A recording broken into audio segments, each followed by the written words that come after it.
दोस्तों नमस्कार। मैं आपका दोस्त सुनील कालवा एक बार फिर हाजिर हूं आप सभी के सामने एक नया वीडियो लेकर। चित्रकला के इस निःशुल्क बैच के अंदर हम पढ़ रहे थे चित्रण माध्यम व तकनीक। इसके अंदर हमारा चल रहा है छापा चित्रण के दौरान अंतःस्तर प्रणाली, जिसके अंदर हमने पिछली क्लास में पढ़ा प्लेट इंग्रेविंग। आज हम देख रहे हैं ड्राई पॉइंट। ये जो तकनीक है इसकी खोज 1480 ईस्वी में की गई। इसकी जो खोज है इसकी खोज 1480 ईस्वी में की गई। 1480 ईस्वी में ड्राई पॉइंट की खोज होती है। इसके अंदर भी तांबे की प्लेट का इस्तेमाल किया जाता है। तांबे की प्लेट का प्रयोग, तांबे की प्लेट का प्रयोग होता है जो कि 16 से 18 गेज की होती है। इसकी मुख्य विशेषता डायमंड नीडल का है। इसकी मुख्य विशेषता डायमंड नीडल का प्रयोग है। डायमंड नीडल का प्रयोग या उत्कीर्ण है का प्रयोग है। यानी पिछली क्लास में हमने जब पढ़ा था प्लेट इंग्रेविंग, उस समय हमने इलेप्टिक नीडल का यूज किया इसके अंदर, लेकिन यहां पर ड्राई पॉइंट के अंदर डायमंड नीडल का प्रयोग किया जाता है। प्रयोग है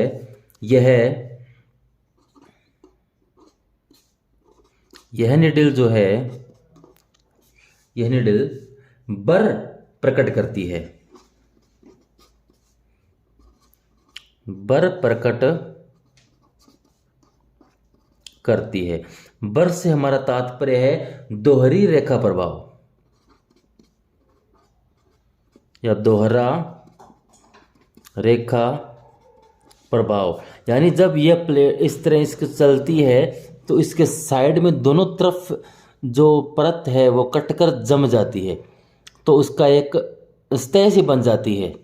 जिस तरह मिट्टी के अंदर हम उंगली दबाए के चलाते हैं तो एक नाली सी बनती है और नाली के साइडों में दोनों तरफ मिट्टी गिर जाती है, वो जो प्रभाव आता है इसी को बर्फ कहा जाता है।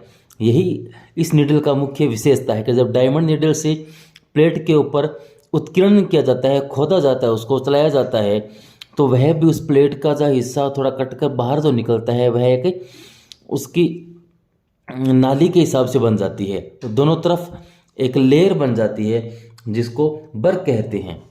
तो बर एक दोहरा रेखा प्रभाव होता है इसके चारों तरफ, इसके दोनों तरफ बढ़ने वाला। इसकी हम कार्यविधि देखते हैं।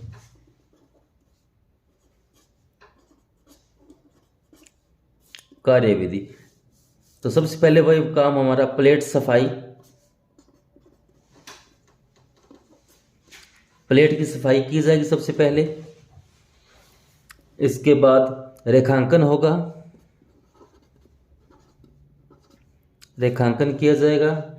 इसके बाद उत्कीर्णन का काम होगा, उत्कीर्णन होगा। फिर इंकिंग होगी, इंक लगाई जाएगी प्लेट के ऊपर। उसके बाद प्रिंटिंग, फिर हम प्रिंट ले लेते हैं। तो इस तरह हमारी ये प्रोसेसिंग चलती है ड्राई पॉइंट की। अब हमारे तीसरे नंबर पर आता है मेजोटेंट।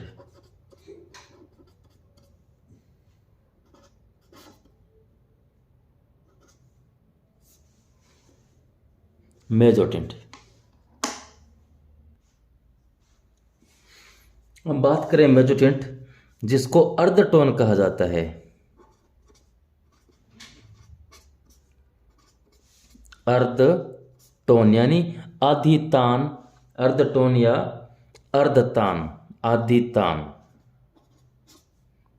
अर्ध तान तान कहा जाता है।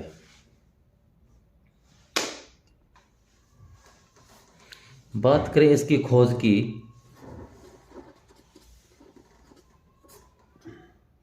खोज है जो की थी लुडविग वॉन सीजी ने। लुडविग वॉन सीजी के द्वारा खोज की गई। सीजी द्वारा इसकी खोज 1624 ईस्वी में की गई। इसके अंदर भी तांबे की प्लेट का इस्तेमाल होता है। यहाँ भी तांबे की प्लेट लगती है, वह भी 16 से 18 गेज की। यह एक जो प्लेट मापने की जो है उसकी माप होती है। प्लेट की जो लोहे की चादरें लगती है, दरवाजे वगैरह खिड़कियाँ बन जो चादर का जिसका यूज़ किया जाता है उसको गेज में मापते हैं। कितनी पतली है, कितनी मोटाई है उसकी, उस चीज़ को गेज में नापा जाता है। जैसे हम कागज़ का यूज़ करते हैं, कितना जीएसएम का है, इसी तरह इसका गेज में मापते हैं। यह जो शब्द है मेजोटेंट, यह इतालवी शब्द है। यह इतालवी शब्द है जिसको इसका सही नाम, जिसका अर्थ है, आज से हमने पहले पढ़ लिया, अर्धतान है। इसकी विशेषता देखिए क्या है। इसकी मुख्य विशेषता राकर व राउलेट का प्रयोग है। राकर व राउलेट का प्रयोग। राकर व राउलेट का प्रयोग किया जाता है। राकर क्या है देखिए, मैं यहाँ लिख देता हूँ अलग से। जो राकर है वह एक कील युक्त रोलर है।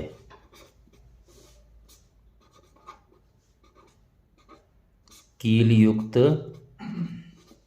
रोलर यानी एक ऐसा रोलर जिस पर कील लगी होती है। जिस तरह गोलाई वाला हमारा जो कंगा होता है, उसी भांति इस पर कील लगी होती है हर तरफ। और राउलेट,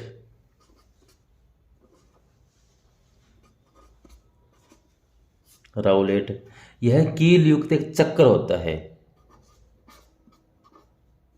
कील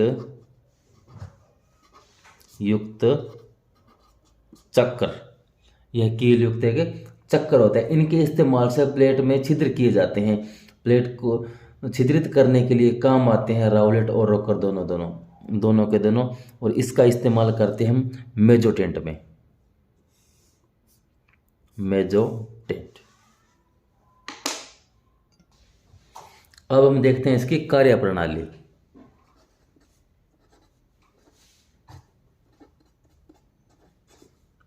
कि इस मेजोटेंट के अंदर कार्य किस तरह से किया जाता है। तो सबसे पहले हम राउलेट और रोकर है, इसकी सहायता से सक्रेच किए जाते हैं।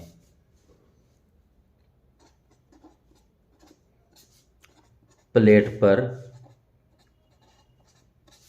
राकर व राउलेट की सहायता से छिद्र या सक्रेच, छिद्र या सक्रेच किए जाते हैं राकर व राउलेट की सहायता से। फिर नंबर 2 पर हमारा काम होता है मोमबत्ती जलाकर। मोमबत्ती से जो धुआं होता है उसके ऊपर, धुएं से इसके ऊपर एक थोड़ा ब्लैक किया जाता है उसको। तो लिखिए मोमबत्ती जलाकर प्लेट को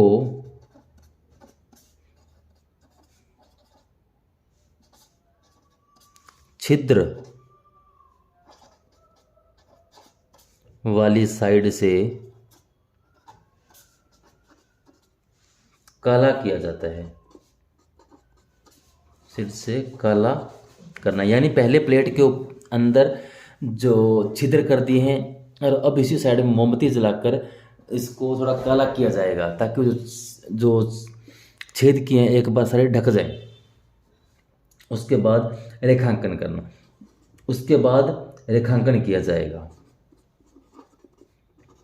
रेखांकन करना, क्योंकि जब रेखांकन हम करेंगे इसीलिए उसको छिद्र को काला रंग से ढका जाता है, ताकि वह परेशान ना करे कि कौन सा जो छेद किया है, कौन सा छिद्र है जो पहले रोलर अकॉर्ड राउलेट या रॉकर से किया है, कौन सा हमने रेखांकन के लिए किया है। तो इसलिए पहले उनको जो छेद किए हैं उनको मोमबत्ती जलाकर ढका जाएगा। उसके बाद उत्कीर्णन किया जाएगा, जो रेखांकन किया है वो वाले जो एरिया है उसको उत्कीर्ण किया जाएगा। फिर प्लेट की सफाई की जाएगी, प्लेट की सफाई यानी उत्कीर्ण करते समय, उसकी थोड़ी खुदाई करते समय जो थोड़ा बहुत कचरा निकला है, कचरा ऊपर नीचे हुआ है, उसको हटाने के लिए, साइड करने के लिए इसकी सफाई की जाएगी, सफाई की जाएगी। उसके बाद इस पर इंकिंग की जाती है,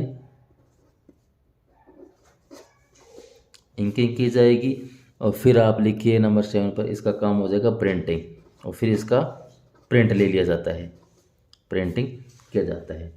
तो ये थी आज हमारी मुख्य टेक्निक मेजोटिंट। और हम आज की अंतिम और आखिरी टेक्निक करते हैं जो है कोलोग्राफ।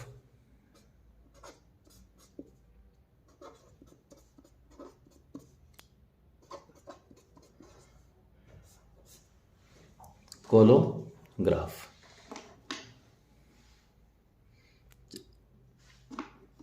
अब हम कोलोग्राफ देखते हैं। यह विधा जो कोलाज से विकसित हुई है,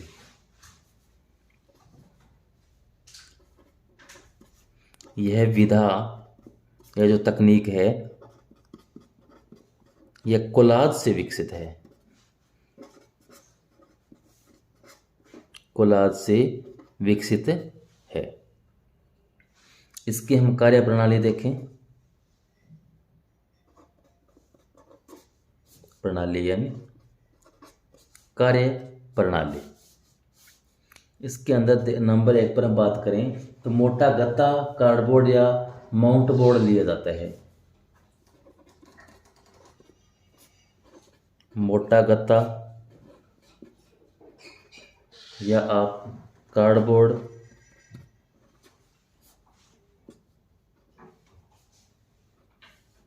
या माउंट बोर्ड,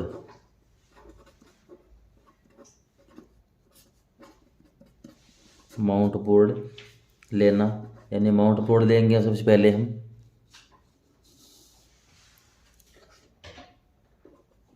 इसके बाद कागज, गत्ता, पतले प्लास्टिक के टुकड़ों को फेविकोल से चिपकाना जाएगा इसके ऊपर।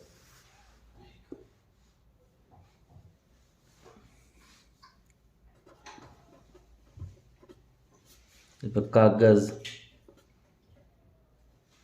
गत्ता या कपड़ा, कागज, कपड़ा, पतली प्लास्टिक के टुकड़े, पतले प्लास्टिक के टुकड़े,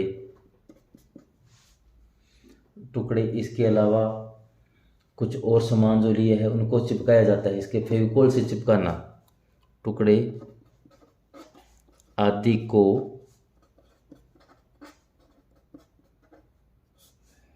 फेविकोल से चिपकाना। ये जो इतना सामान जो लिया है उसको गत्ते के ऊपर फेविकोल से इनको चिपकाएंगे, जिसके ऊपर विभिन्न प्रकार के अलंकरण या पोत बने हो, अलग अलग टेक्सचर होते हैं, उनको चिपकाया जाता है।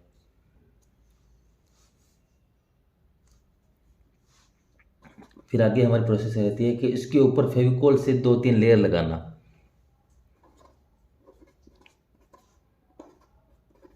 इनके ऊपर फेविकोल से 2 से 3 लेयर लगाना। इनके ऊपर फेविकोल से 2 से 3 हम लेयर लगाते हैं। फिर हम सफ़ेद इनेमल पेंट से इसके ऊपर 2-3 लेयर लगाते हैं।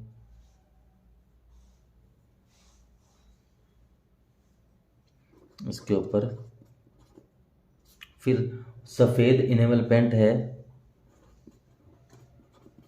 सफ़ेद इनेमल पेंट से इंकिंग करना। सफ़ेद इनेमल पेंट से हम इस पर इंकिंग करते हैं।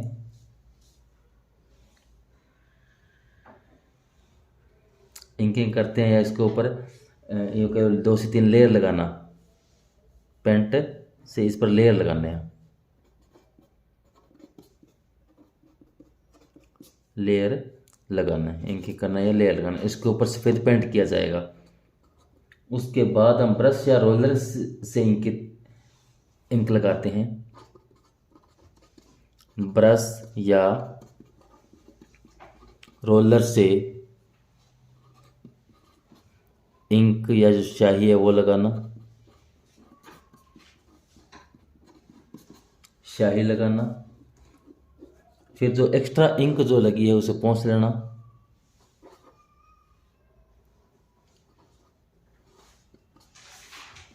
इंक को पोंछना और सबसे आखिर में इसकी छाप ले लेना,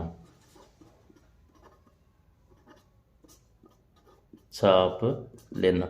यानी ये जो कोलोग्राफ है इसके अंदर कोलाज की तरह इसको पहले बना लिया जाता है, फिर उसके ऊपर इंक लगा ली जाती है, फिर इसे छाप ले लिया जाता है। तो दोस्तों आज हमने पढ़ा कोलोग्राफ, मेजोटिल्ट और ड्राई पॉइंट। ये सभी रेखा उत्कीर्णन यानी जो अंतःस्तर प्रणाली है उसी के भाग थे। कल हम अगला जो इसका अम्ल रेखांकन जो है या रेखा अम्लांकन है उसको हम पढ़ेंगे। अम्ल उत्कीर्ण के जो एचिंग वाला पार्ट है वो हम कल देखेंगे। तो अगर आपको मेरा कंटेंट पसंद आ रहा हो तो प्लीज़ लाइक कीजिए, शेयर कीजिए और मेरे चैनल को सब्सक्राइब कीजिए। धन्यवाद।